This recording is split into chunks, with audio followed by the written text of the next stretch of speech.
And we are back to the film room, joined as always by Mr. Ryan Schmacky. Ryan, how are you?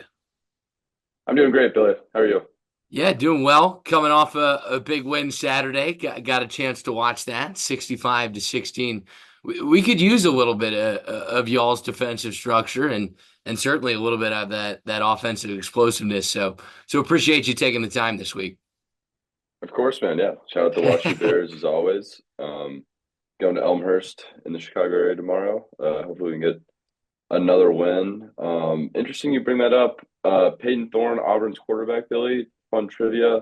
Both his grandfather and father coached at North Central for over 10 years each, I think. Is that right? Yeah, as of pretty recently. So interesting trivia. They kept saying that in the game, which for those of you all who don't know, North Central, one of the most successful D3 football programs as of recent. They were saying Peyton Thorne's grandfather coached there, and his dad replaced him, won a national championship there pretty recently. Not the coach anymore, but interesting trivia for you all today in CoMo, Missouri, for those of y'all that are tuning in.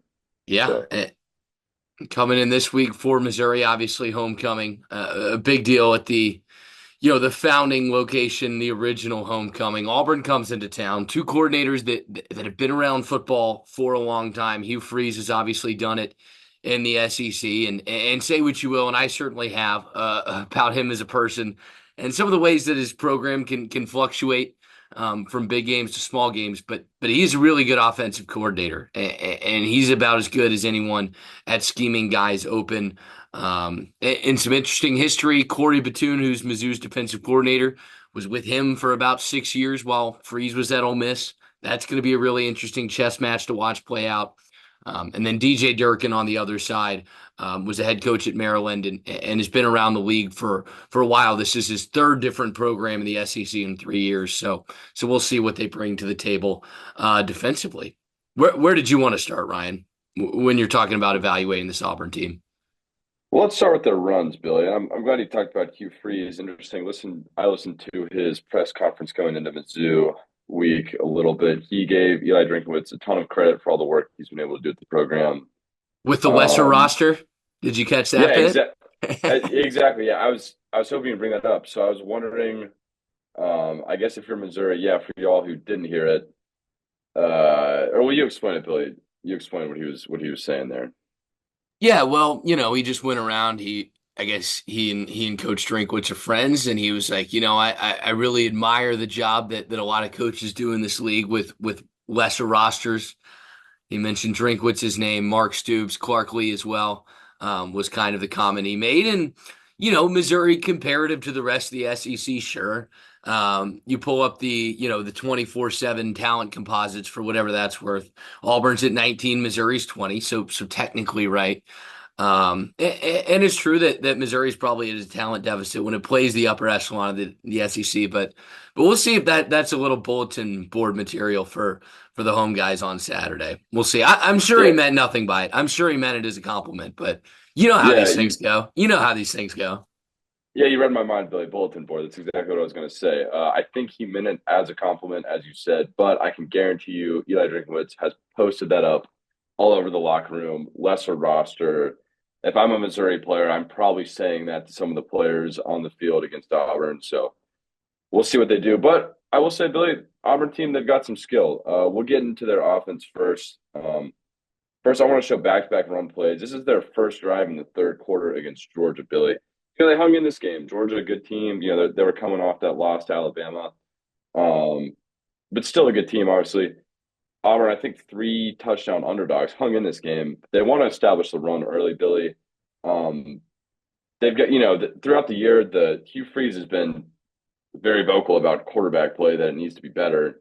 So they really want to establish the run early to try to get going, Billy. I'll let this one play out for you. This is two back-to-back runs. So Auburn, they're going to mix it up a little bit. They're not going to just run it outside the tackle. Missouri kind of leans to that, those outside zones. Some other teams, like to do power up the middle. Auburn's going to do a bit of both. What I want to highlight here, Billy, if you can see this wing, this H back, whatever you want to call him, a yo, and the back's alignment, they're kind of telling you where they want to run. Auburn runs a lot of pistol or a little offset pistol like this right here. His alignment is basically tell you that if they're running the ball, it's going to be right up the gut, Billy, because he's not going to be able to get outside by crossing the quarterback's face. And what happens? Wing goes in, kicks him out, run up the middle. Kind of lost his footing. Could be a good gain. Skip forward here a little bit. Very next play. Now, Billy, what do you see about the running back that's different? You see anything?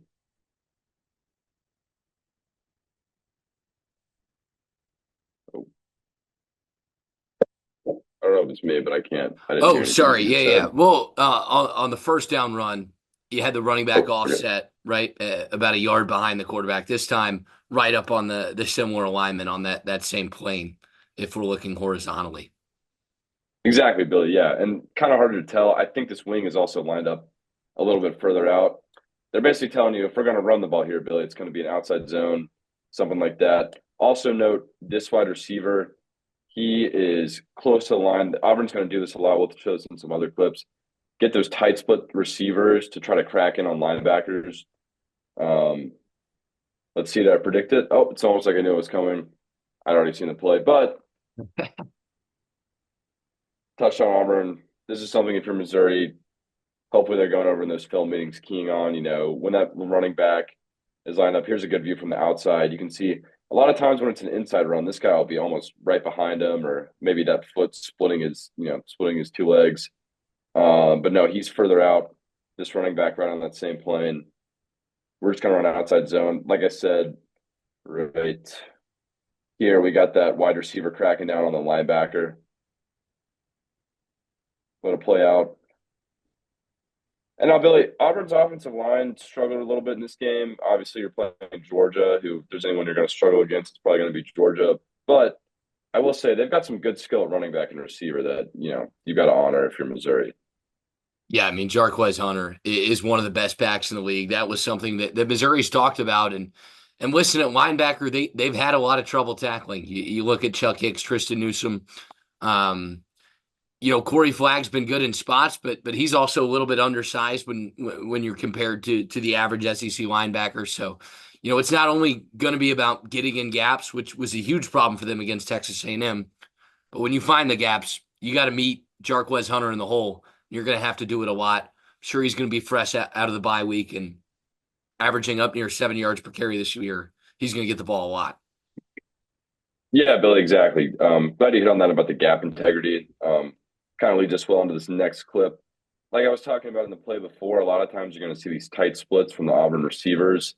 Most of the times when they're doing this, again, they're just trying to set up this run, trying to get more hats in here to block some guys here, create leverage.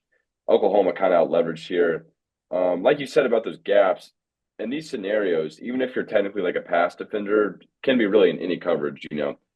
Like if you're in cover three here and you're in this little like the yellow zone here, the hook curl, and then if you have the curl flat here, you got to know if I'm that yellow, that double drop that some people call it, I'm in here in this gap. Even though these are technically receivers, there's still technically a run gap there. Same for out here. If I'm that flat player, I'm outside of this guy. A lot of times you can line up those receivers kind of close. That creates a little bit of confusion. Pretty big hole here on this play. If Missouri's giving that up, if you're giving up 5, 6 yards a run, that's how a team like Auburn is going to stick in the game. They want to slow the game down, run the ball. Like I said, they weren't able to protect Peyton Thorne too well as of recently, and who knows what who knows what Hugh Freeze thinks of him, how much he trusts him. So it's going to be about establishing that run early, Billy. Yeah, it's a really interesting matchup when you look at this Auburn front compared with Missouri's front because they're both similar, right? Auburn's offensive line, the strength is the interior. Dylan Wade, Connor Lew, Jeremiah Wright, been fantastic when you go guard, center guard. Missouri, same deal. The strength of their defense has been the interior. Guys like, obviously Chris McClellan, Christian Williams, even Trajan Greco, like, have all been awesome. The only game they got out leveraged though was that Texas A&M game. They weren't able to create a lot of drive inside. But both teams have had a lot of question marks for Missouri at the end position and Auburn at the tackle position. So really interested to see how that matchup plays out when Auburn has the football between the two lines of scrimmage. Yeah, two ends of the ball that are trying to prove themselves, or two positions that are trying to prove themselves. This should be a fun matchup. Yeah, keeping on with this theme of running the ball, Billy. This is just another one of those runs we wanted to show. This one's just the power. kind of similar mindset of if you go pre-play, didn't let that whole one play out. But again, that running back, this wing further out, pretty close to the line, maybe a hint that he might be blocking down. This running back again, a little bit further back than maybe the outside zone, but not as far back as that, inside zone where he's just running it right in between the tackles. So those are kind of three different run plays, Billy, that they're differently aligned on each one. So for those linebackers, for those D linemen, well, it's really for the linebackers, but pre-play, you're reading your guards, but pre-play, if I'm a linebacker, if I'm a safety that's rolling down, I'm seeing their alignment. I'm set pre-play alignment. If I'm a linebacker, I'm already, I'm keying my guard, I'm reading my guard, but pre-play, I already know based on their alignment, I'm thinking about power here based on the swing being up a little bit in the stance, that back kind of in between the full pistol, little offset look, and right beside the quarterback. So I know pre-play, I'm got to be ready to scream. These linebackers just kind of fill up the middle immediately. Bang, big hole for Auburn. Again, gap integrity is a big thing.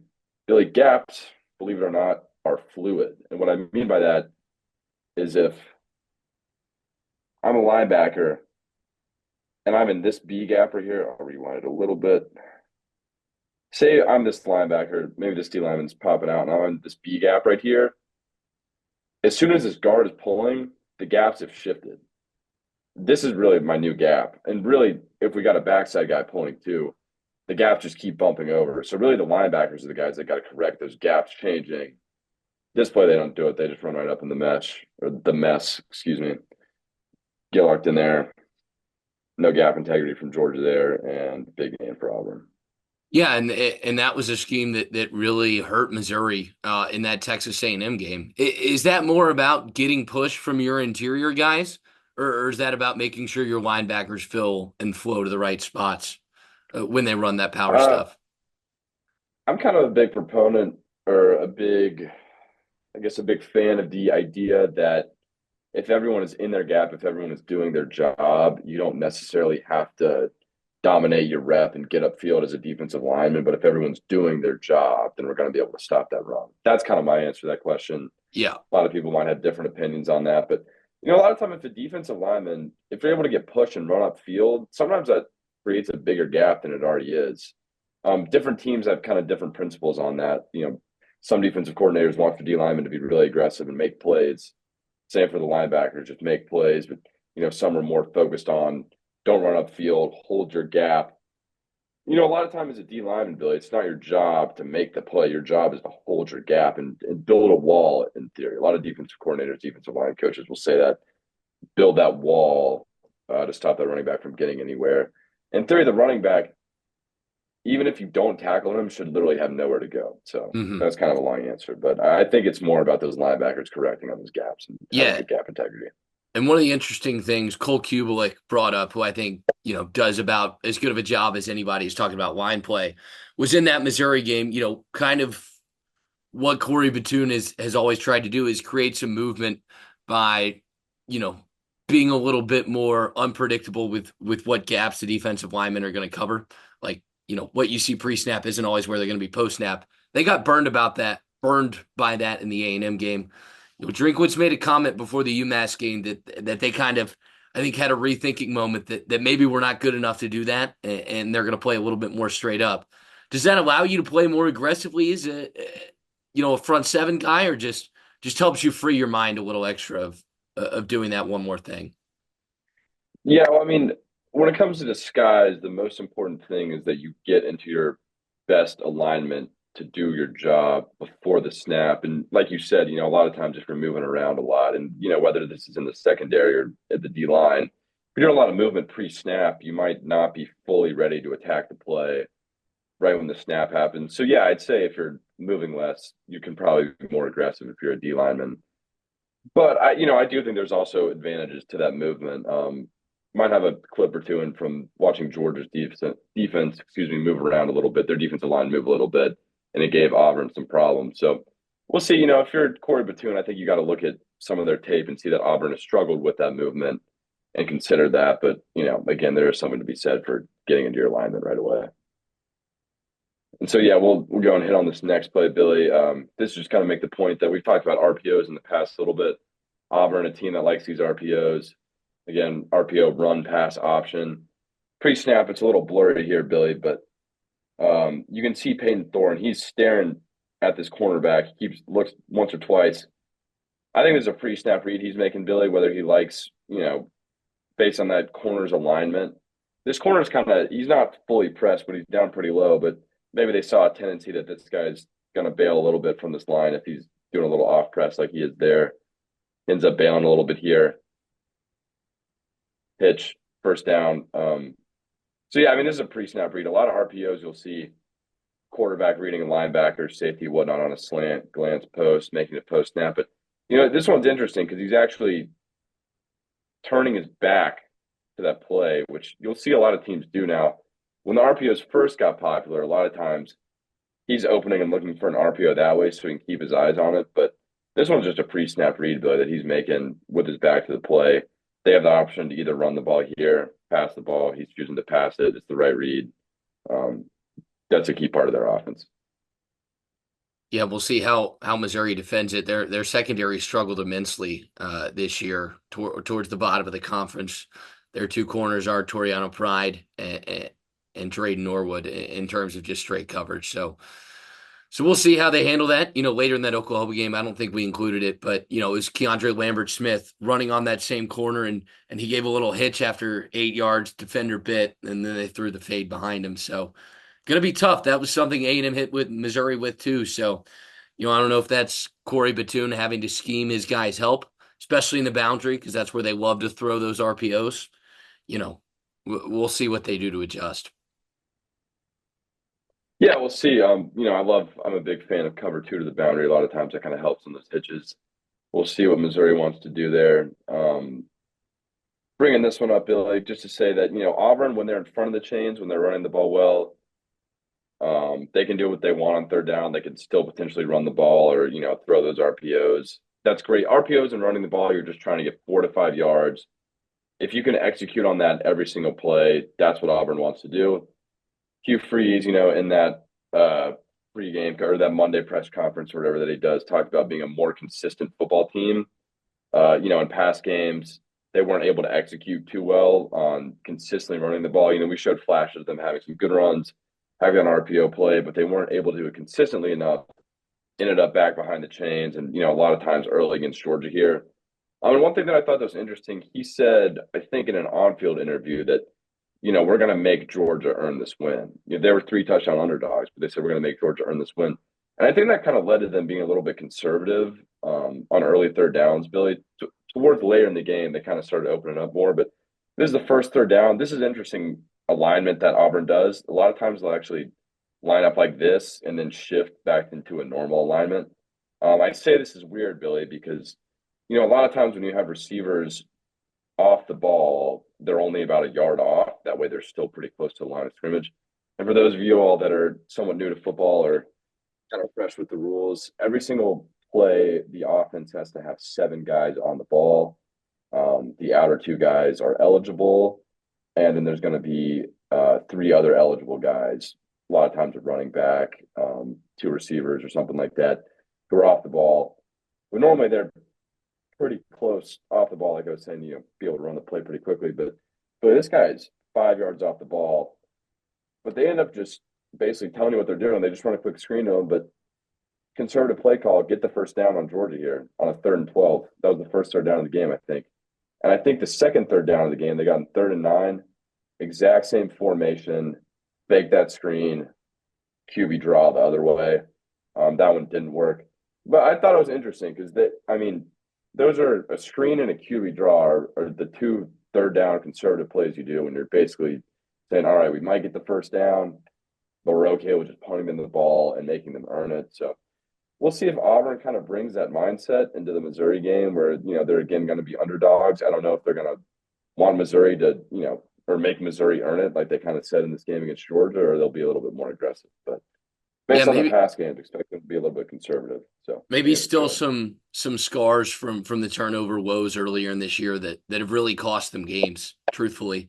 If they'd been smarter with the football, we're probably talking about a team that's at least 4-2, maybe 5-1. So might just be some leftover scars. We'll see if they feel a little bit more comfortable putting the ball in Peyton Thorne's hands and kind of letting him rip a little bit. But third down's been a down for Missouri that really hadn't been all too good, especially in that A&M game. It didn't matter what A&M was in.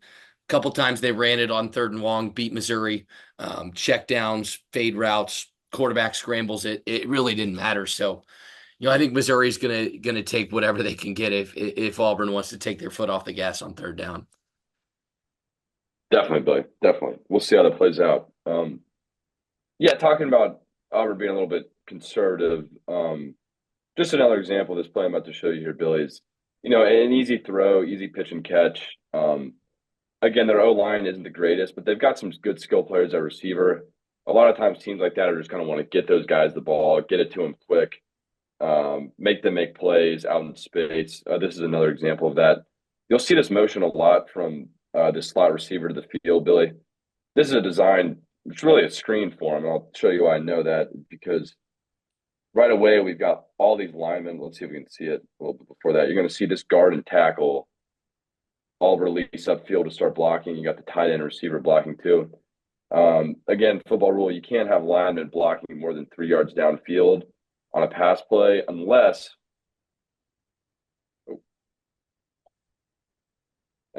Billy, that ball is caught behind the line of scrimmage, which it is right here behind that blue line. This is a design screenplay. Again, just getting a skill guy hands on ball, easy pitch and catch, not much risk of a turnover here. Good first down for Auburn. This one design play, like I said, a couple of times we'll see Auburn run an RPO similar to this, where this guy will just run on RPO. Oh, I'm going to throw it to him in the flat real quick. So expect plays like that from Auburn. Just want to establish the run, want to get the ball to our skill players quick out in the flat and whatnot, and see what we can make happen.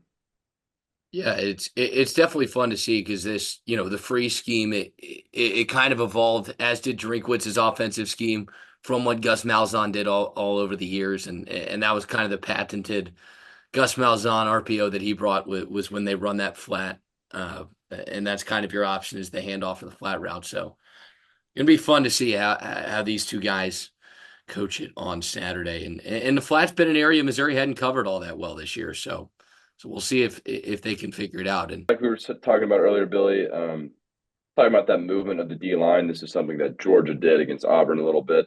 You'll see right here, we got our linemen lined up. They're going to be pre-snap. Boom, they shift. Peyton Thorne sees this. He's going to try to correct the O line coverage or O line scheme, blocking scheme or whatever for the pass block. Auburn's O line doesn't respond to this very well. If you watch, this is like we were talking about that simulated pressure. We've talked about this in past games where this guy looks like he could go off the edge and that tackle may have to honor him, but he's actually going to drop out, causing this guy to hesitate a little bit. He can't get down to that lineman in time. Big sack for Georgia on first down. Kind of a theme for this game, Billy. They really weren't able to give Peyton Thorne a lot of time back there, especially that at that left tackle position. We were saying, I think you were saying that that's a position that Auburn's trying to figure out who their guy is. Struggled a little bit in this game. We'll see if Missouri, wants to attack that guy in that position. So we'll see how Auburn responds to that. well, if there's one thing that's been a remedy for tackles in this league, it's been blocking Missouri's edge guys. So going to be interesting to see how that plays out. Yeah, it will. And this is the last offensive clip I want to get into, Billy. I'm sure Auburn fans have been paying attention that Hugh Freeze has not been too happy with his quarterback play, especially at the beginning of the season.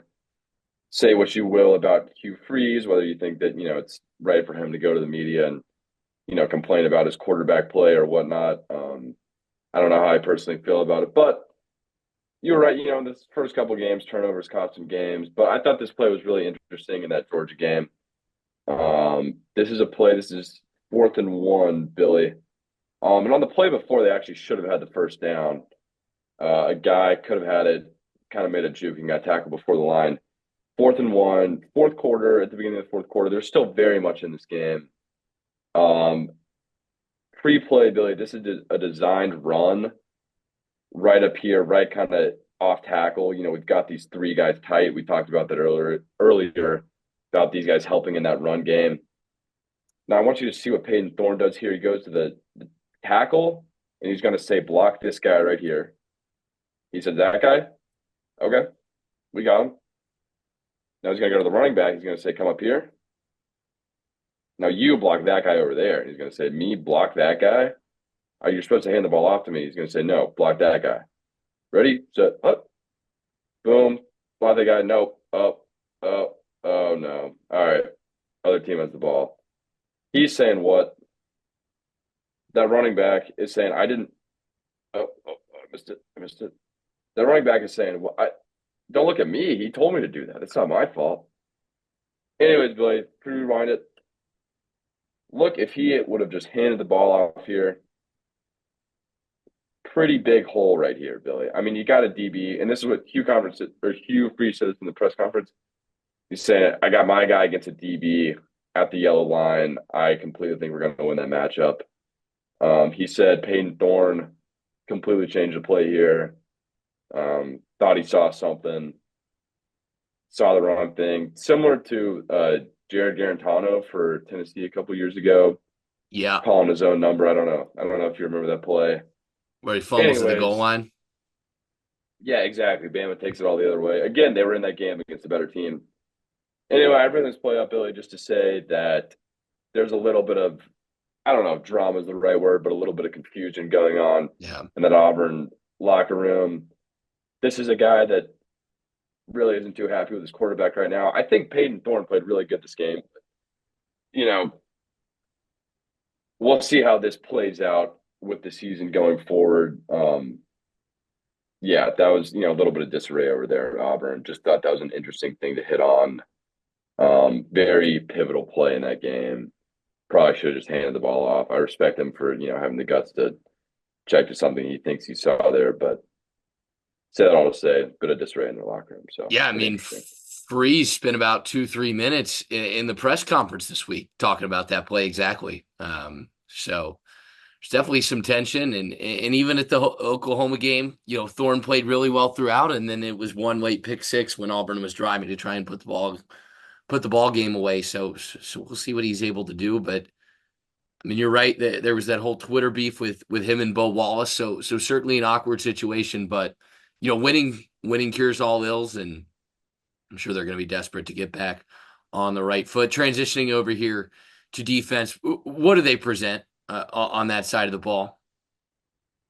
Yeah, but believe it or not, a little bit similar to their offense in that I think they're a bit of a conservative defense. Going back when we were planning for that Texas A&M game, we saw them love to throw a bunch of guys up at the line, sometimes bring the house, sometimes drop off, do a bunch of disguising, whatnot. I really don't think you're going to get that with this Auburn defense, Billy. You're going to see a team that sticks to, especially in this Georgia game. I mean, they basically ran cover three the whole time and just said, we're going to make Georgia earn it. We're going to put our guys in a position. We're not going to make mistakes by trying to do too much. We're going to roll down, try to stop the run, and make them earn this win against us. And they did it pretty well. And the reason we're going to roll down to cover three is, Billy, right here. If we got anytime you got a too high safety look, you got less guys in the box. But if you want to roll down cover three, which in this case they do, you see just missed it. 18, trying to show kind of late, but he's getting in that middle third. Our corners have got their thirds. This is our flat guy over here, and then the two yellow guys right here. But we're rolling down to cover three and letting this other safety get in the box, and he's going to end up making this play right at the line of scrimmage. So they basically attacked this Georgia game saying, all right, we're not going to let you run the ball. We're going to stack the box, running cover three, get all our guys in the run fit here, and make you earn it, make you try to pass the ball against us. So I'll kind of hit on that a little bit more later. But thought it was interesting that, a team like Texas A&M is going to be a lot more aggressive on base downs, on third downs, whatnot. And they're going to attack you. They're going to try to win the game. Auburn's going to try to make you lose the game, which I think is kind of interesting. So that's kind of what I see from this defense on a whole, Billy. Yeah, stat to watch when you talk about that kind of conservative mindset. 10 missed tackles in the last two games, and Missouri's receivers with the ball in their hands about as good as anybody in the country. So that could be a spot where, if Auburn's not sound tackling, maybe Missouri can exploit that conservatism to a certain degree, because A&M just kind of kept daring them to throw the ball down the field, and they couldn't do it. Yeah, exactly, Billy. Like you said, if this kind of mindset will work for Auburn to an extent, whatever extent it does. If you're right, if they're able to be consistent, as Hugh Freeze was talking about in his press conference, and consistently tackle, consistently do your job. I mean, ultimately, it shouldn't really matter what defense you're in. If everyone is doing their job, you should be able to stop them more often than not. But like you said, if you're giving up those missed tackles to Luther Burden or whatnot, that sort of mindset might not work too much. This right here, just thought I'd show you. This is a different cover three look, but yet again, just kind of another base down 1st and 10. They're just wanting to run cover three and let a safety get down in the box. They trust him tackling in the run game. This is kind of a passing formation, but still getting that safety in the box. This one's a little different in that pre-play, this corner, is showing that same look that he's dropping into the third, and we actually see our nickel back right here drop to the third. A little late, creep in. Now I'm going. This corner's still playing his third, and this guy's actually our flat defender. So it's kind of like an inverse cover three or whatnot. Thought that was kind of interesting, but still, with that being said, there's playing a little soft here, and Georgia's able to convert. So a lot of cover three from Auburn on base down. That's kind of the moral of the story so far, Billy. Yeah, and we'll see if that continues. Going to be interesting to watch. I think one of the underrated storylines in this game, it sounds like they're going to turn to true freshman Jay Crawford. Played a little bit in that Georgia game. I think grew up, covered Georgia pretty well, and it sounds like he's going to get the nod. Um, as the second corner for Auburn, excuse me, behind Keontae Scott. So really interested to see how he plays on Saturday. Yeah, well, so we'll see how he does in that zone look. Also in that man look, gonna bring that up in third down. They're gonna run some more man. Yeah, but being a true freshman going into a big SEC game, you hope his mental is all there for Auburn. But the thing is, really being a cornerback, you got to have guys that are really confident just to be a cornerback in general. So I'd expect him to come out and be confident. Already got out there against Georgia, so we'll see how he does. All right, what are This we one bringing looking up here? now. We've got, let's see. I think, do we have him in third down? I think it's third down. Yep, 3rd and 9. Anyway, so 3rd and 9, Billy, we got him behind the sticks. A lot of times, this is where you see teams be really aggressive. You got them in empty here, meaning we know we're only going to have 5 guys to block on whatever blitz they have because we just got these 5 linemen. Everyone else is a wide out. Auburn's kind of going to show we might bring 4. Maybe you're going to bring 5. I'm looking like it. Oh, nope, just bringing 3. But look, Billy, they get to the quarterback with a 3-man blitz, and so we'll show the review on this one. We're saying here. We got, I think our broadcast kind of helped us out here. We got 1, 2, 3. We're only bringing 3 guys. They've got 5 guys blocking. If you're Georgia and if you're Missouri going into this week, you can't let Auburn win on a 3-man blitz. They've got this 15 guy. I'm going to show another player where he wins on a 3-man blitz. Good athlete, lines him up in nose guard on this one. But they're just playing cover 2 man here with a QB spy. So Auburn has 8 people in coverage here on 3rd and 9. Anytime you got 8 people in coverage, it's going to be really hard for receivers to get open. Kind of playing, like I said, you had 2-man underlook where we got this guy up here that's kind of playing more of that deep half zone. This guy is playing almost like a bracket on this guy. I think he kind of knows maybe we're targeting this receiver or whatnot. And then we got that QB spy fall off. But they're winning with 3 guys blitzing, and I'll show the other view to show that QB spy kind of. 16 it is. QB spy being a guy that's just going to drop off and key that quarterback for him scrambling or whatnot if he steps up in the pocket. But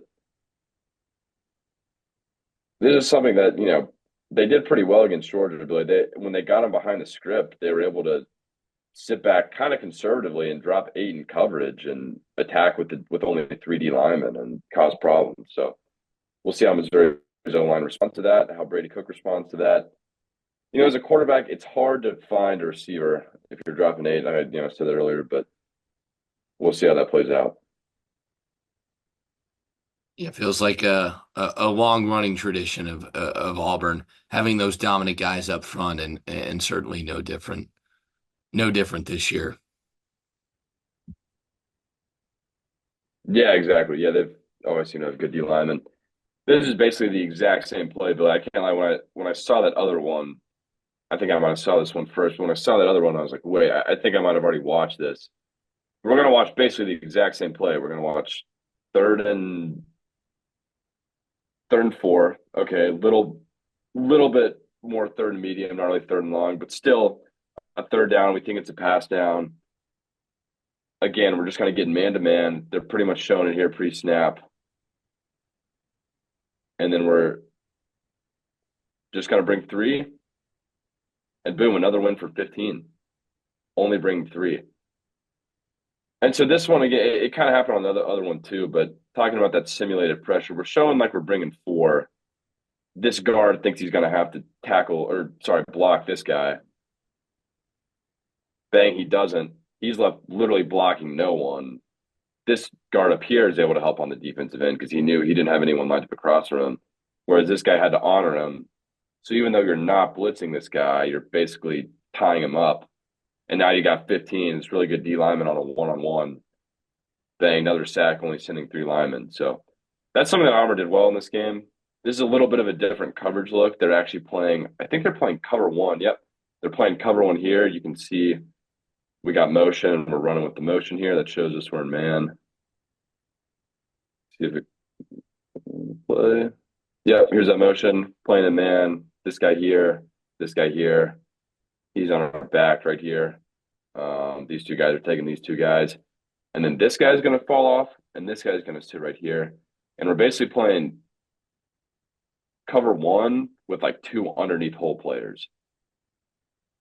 And I think this rear view, I think I kept the rear view in here. He's laughing. I thought it was funny. The coach is kind of laughing because he's like, wow, we're getting to the quarterback against Georgia, only a three-man rush. That's pretty crazy.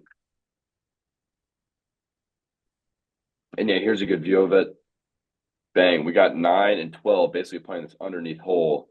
A lot of times offenses, when they see a cover one or see really any type of man, are going to run this mesh concept where you got your inside receivers, all of them basically just running across the field, causing chaos for the defense. Because if you don't have any of these underneath hole players, all these man to man players are going to run into each other.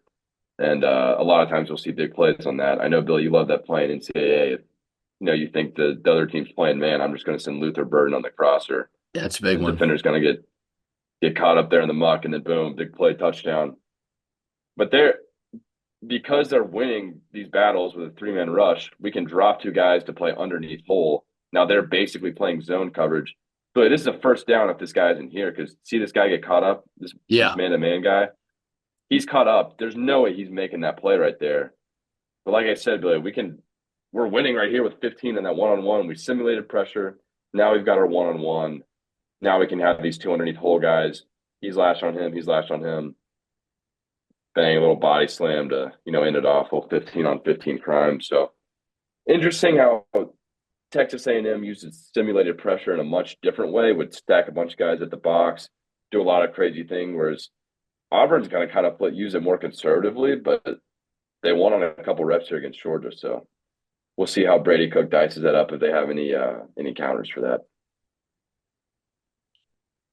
we'll see what they got. And let's see. We'll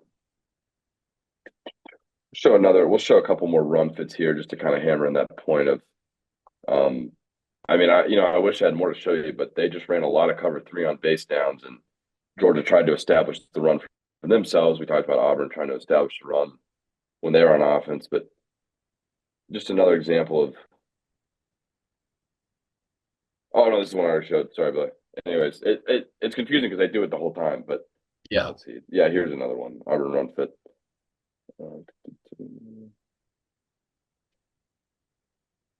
Again, this is another one of those where I was like, wow, I think I already watched this play, but I didn't. Pretty much the exact same play. You got can't really see the other safety here, but he's going. We're showing two high safeties first. This guy's going up. We're gonna let this safety come down into cover three. boom, make the play. 3rd and 1, they get the first down, so I guess it doesn't work out, but still only a 2-yard gain, 2 or 3 yard gain. You can't really live consistently running the ball for 2 yards if you're an offense. So Mhm. we'll see how Auburn stops the run. Right. Should that one, should that one. I think we got one more to show here. This is just a pick play. I think this one's against Oklahoma, a little blurry, but Yeah, and it was they definitely ran man heavier, earlier in the season, and Georgia was definitely the most zone we'd seen from him. Yeah, I wonder if that's something that continues down the line, or was that just a matchup thing with Georgia, or do you think they found something maybe, especially, I mean, if you can rush three like they did, rush 3 and 4 and get home, then zone's certainly not a bad spot to be in. yeah, I think it's a bit of both. Though I do think that was a game plan thing going against Georgia, trying to stop that run because they knew Georgia was going to try to bully them up front. But I think be prepared to see a similar thing against Missouri because a guy like Luther Burden and got other good receivers too, Theo East, whatnot. Um, there's not too many guys that are going to be able to match up against Luther Burden in the country and say, all right, we're going to win more than 50% of the time. That's Yeah, where you see on 3rd downs when they get them in obvious passing downs, then you can play man to man because then you've got two low hole help and that middle safety help that we kind of talked about. If you can get that, then you really like your guys in man to man. Just say, hey, take away outside leverage.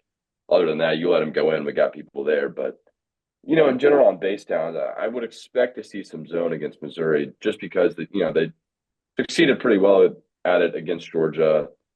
You're not too worried about getting beat with good receivers, and it helps you stop the run, which I'd imagine Missouri is going to try to establish that outside zone early. So right. I'd guess we're going to see it some in this game too.